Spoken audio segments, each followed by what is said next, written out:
Prima Media in Johannesburg, this is the Real Economy Report. Light aircraft manufacturer The Airplane Factory delivered its 200th aeroplane in June, having started production of its light and light sport aircraft in August 2010. Jonathan Roden tells us more. The South African market has proven to be patriotic, as buyers are enthusiastic about buying local products. This is especially evident when buying airplanes, as it enables customers to visit the factory and engage directly with the producer. The Airplane Factory co-founder and director James Pittman tells us how the company started. So I'm James Pittman from the Airplane Factory, and this is a business that myself and Mike Blythe started in 2005 in Edenvale here, just in the east of Johannesburg. And we started developing a light sport aircraft on the back of a gap that we saw in the market. Essentially, in order to try and facilitate people flying, regulatory changes were made that simplified the certification standards for aeroplanes, and also it simplified the license requirements to fly aeroplanes and the medical requirements in order to get a pilot license. So we saw this kind of opportunity coming in the market. It took us 3.5 years to get our first prototype, what we call our development prototype aeroplane, flying. And we learned a hang of a lot during that 3-year process about how to make a semi-monocoque aluminium aeroplane. Got a lot of advice from guys who had been in arms school in Denel previously, from Aerosut and some other engineers, but it would have been nice to have had more expertise in this country. It took us quite a bit longer than it should have to get our first prototype aeroplane flying.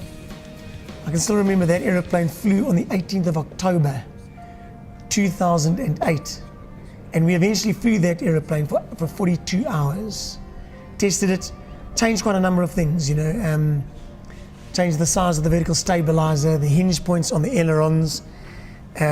We changed slightly the positioning of the mass in the aircraft.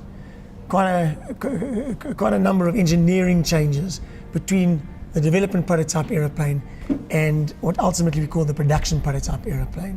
Before commercial production of the Sling 2 started in 2010, Pittman and the Airplane Factory director and co-founder Mike Blythe circumnavigated the world in the Sling 2 production prototype during July and August 2009.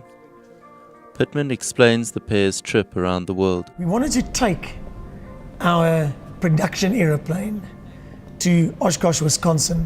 The world's biggest air show in the States happens during July each year, and in its heyday, 1 million people visited Oshkosh during the week of that air show.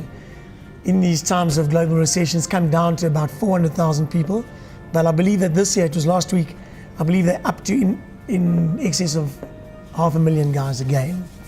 So in July 2009, we built our production prototype aeroplane on the back of the testing that we'd done on our development prototype, put the plane together in 6 weeks, and only 7 days after that aeroplane's first flight, Mike and I took off to demonstrate our faith in our baby, to fly her across the Atlantic Ocean to Oshkosh, Wisconsin. The flight across the Atlantic, incidentally, was the longest flight ever in an aircraft of that size at that time. It took us 22 hours to fly from Conakry in Guinea to Belém in Brazil.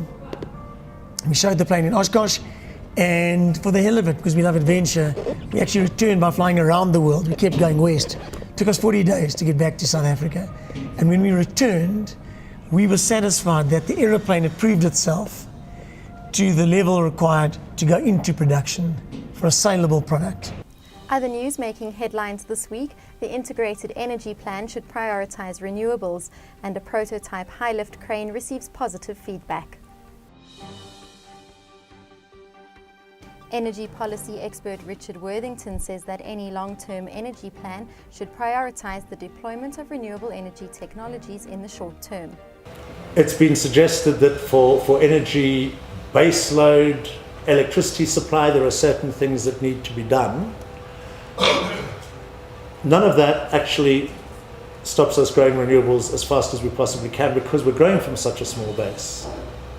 So the question that I would like the IEP to be looking at is how quickly could we grow renewables if we were decisive, if we were committed, and if we wanted to realize the job creation potential, which requires that we localize a lot.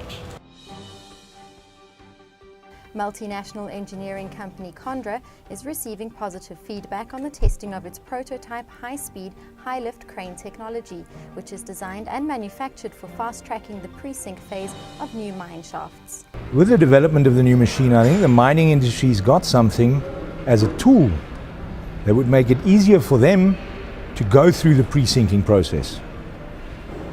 And it should make it a lot easier for them.